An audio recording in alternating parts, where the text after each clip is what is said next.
জন্মদিনে অনেক উপহারই পাওয়া যায়, কিন্তু একজন লেখক তার সদ্য প্রকাশিত বই যদি হাতে পায়, তার চাইতে আনন্দের আর কোনো উপহার হতে পারে না। ঐতিহ্য প্রকাশনের যে কর্ণধার নাইম, সে খুব চিন্তা ভাবনা করে কখন কাকে কোন বই তার ছাপা উচিত, দেওয়া উচিত, কি বলা উচিত, সব তার জানা আছে, তাকে কিছু বলতে হয় না। এই বই প্রকাশনার জন্য আমি তাকে অনুরোধ করিনি, সে নিজে থেকেই উদ্যোগ নিয়ে বলেছে যে আমার এই বইটি সে বার করবে। কবে করবে না করবে এ নিয়ে আমি কোনো প্রশ্ন করিনি। সে যে আজকেই আমার জন্মদিনে উপহার হিসেবে বইটা নিয়ে আসবে, পাঠাবে তার 2 অত্যন্ত বিশ্বস্ত সহকর্মীকে দিয়ে, এটা আমি ভাবতে পারিনি। জন্মদিনের সকালে এটা আমার সবচাইতে বড় পাওয়া, তাকে আমার আন্তরিক ধন্যবাদ জানাই। এই বইটা সম্পর্কে কিছু বলতে হয়। আমার বেশ কিছু ছোট গল্পের সংকলন বেরিয়েছে, প্রায় 10টার উপরে হবে, এবং গল্পের সংকলন নিয়ে নির্বাচিত সংকলন তাও হয়েছে গোটা 3-4টা হবে। তো এটা তার মধ্যে সর্বশেষ গল্প সংকলনের নির্বাচিত সংকলন।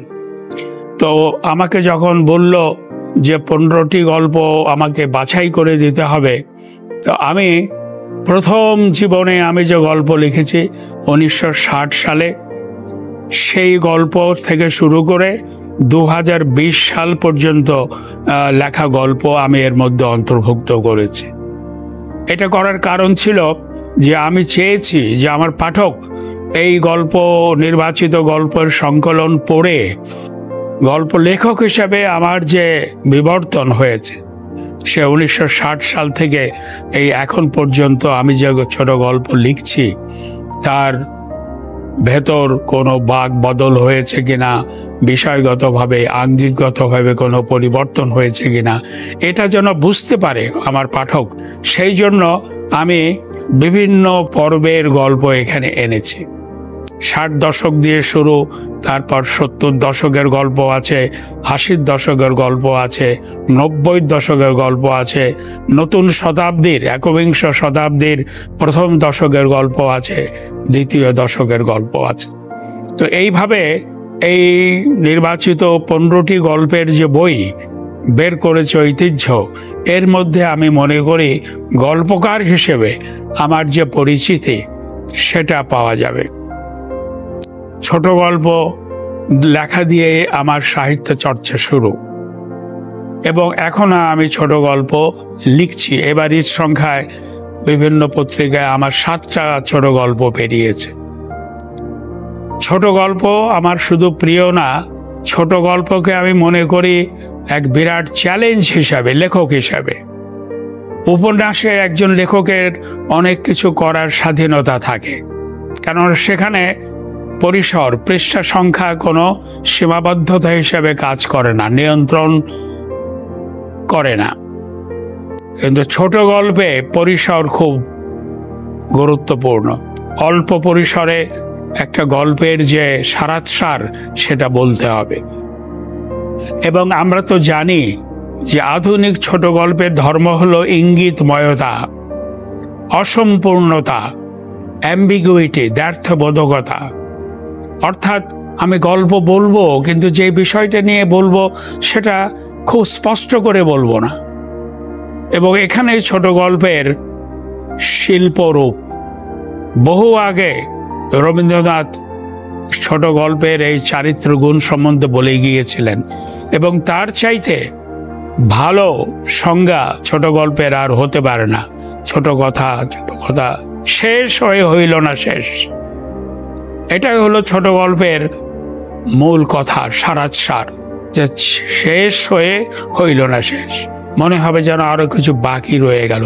বাকি তো থাকবেই।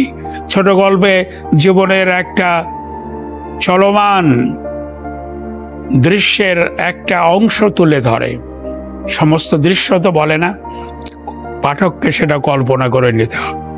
তো ছোট গল্পে এই ইঙ্গিতময়তা, প্রতীকী ব্যঞ্জনা এগুলো আছে বলেই ছোট গল্প লেখা আমার কাছে এখনো এই পরিণত বয়সে এত গল্প লেখার পরও আমার কাছে বিশাল চ্যালেঞ্জ। তুলনায় আমার কাছে উপন্যাস লেখা এ ধরনের চ্যালেঞ্জ বলে আমি মনে করি না। ছোট গল্প আমার প্রিয় এই জন্য যে শুধু লিখতে ভালো লাগে না, ছোট গল্পের সঙ্গে আমার যে বোঝাপড়া, সেই বোঝাপড়া যে শুরু হয়েছে 1960 সালে সেটা এখনো চলছে। ছোট গল্প আমার প্রতিদ্বন্দ্বী, এমন প্রতিদ্বন্দ্বী যে আমার ভেতরের সবচাইতে ভালো গুণ, আমার যে দক্ষতা, আমার যে অভিজ্ঞতা সব দাবি করে এবং বের করে আনে।